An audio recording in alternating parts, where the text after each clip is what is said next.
नमस्कार दोस्तों, स्टार्ट करते हैं आज अपनी क्लास। ऑन विच टॉपिक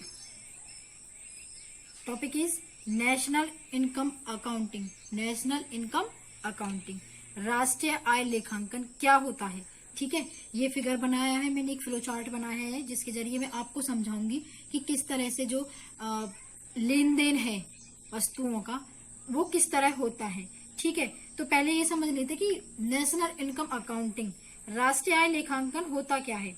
ये क्या है कि इसके जो है जो इसका जो डेफिनेशन एक प्रकार से ले लें तो ये आर्थिक गतिविधियों के मापन के लिए इसका यूज करते हैं, या फिर बोल सकते हैं कि राष्ट्रीय आय लेखांकन जो है वो विधियों या तकनीकों, उन तकनीकों से हम इसका जो डेफिनेशन है वो ले सकते हैं जिससे कि ये आर्थिक गतिविधियों के मापन हम कर सकें। ठीक है, तो जिस प्रकार से एक व्यक्ति या एक संस्था की आय की गणना की जा सकती है, ठीक उसी प्रकार से हम एक देश की आय की गणना करते हैं, वही आपकी नेशनल इनकम अकाउंटिंग होती है।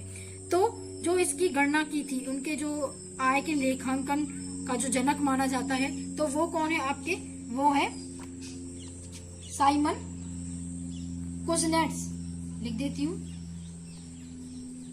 Simon Kuznets.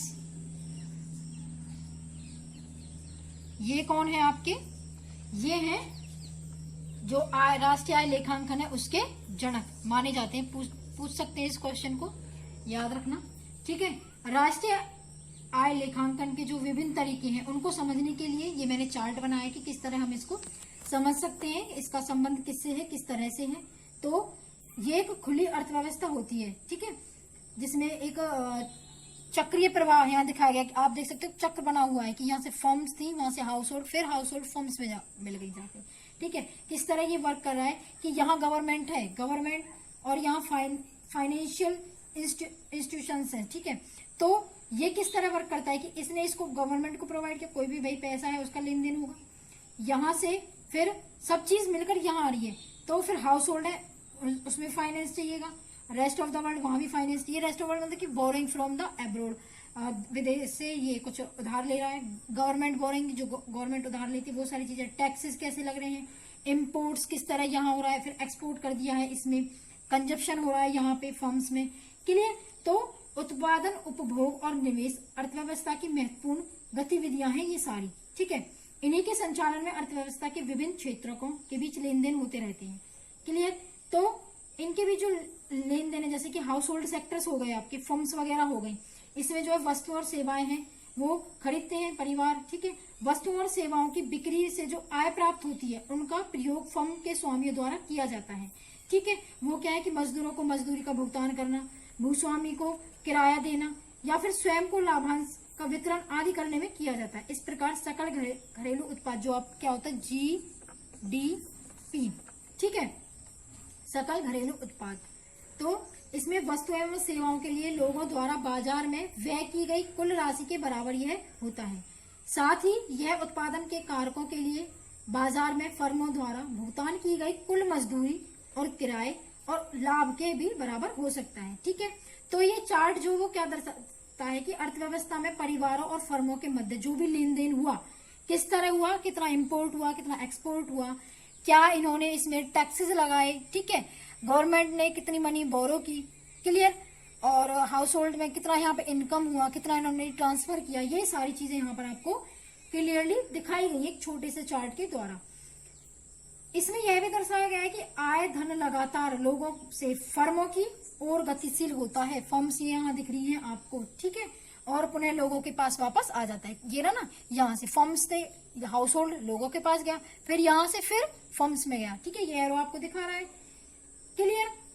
और क्या है कि धन के इस प्रभाव को GDP द्वारा मापा जा सकता है। किसी अर्थव्यवस्था के लिए इसकी गणना जो है वो किस तरह कर सकते हैं कि लोगों द्वारा किए गए कुल व्यय को जोड़कर, या फिर किस तरह कर सकते हैं, फर्मों द्वारा भुगतान की गई कुल राशि या मजदूरी, किराया, लाभ सभी को जोड़कर हम इसका क्या कर सकते हैं, गणना कर सकते हैं।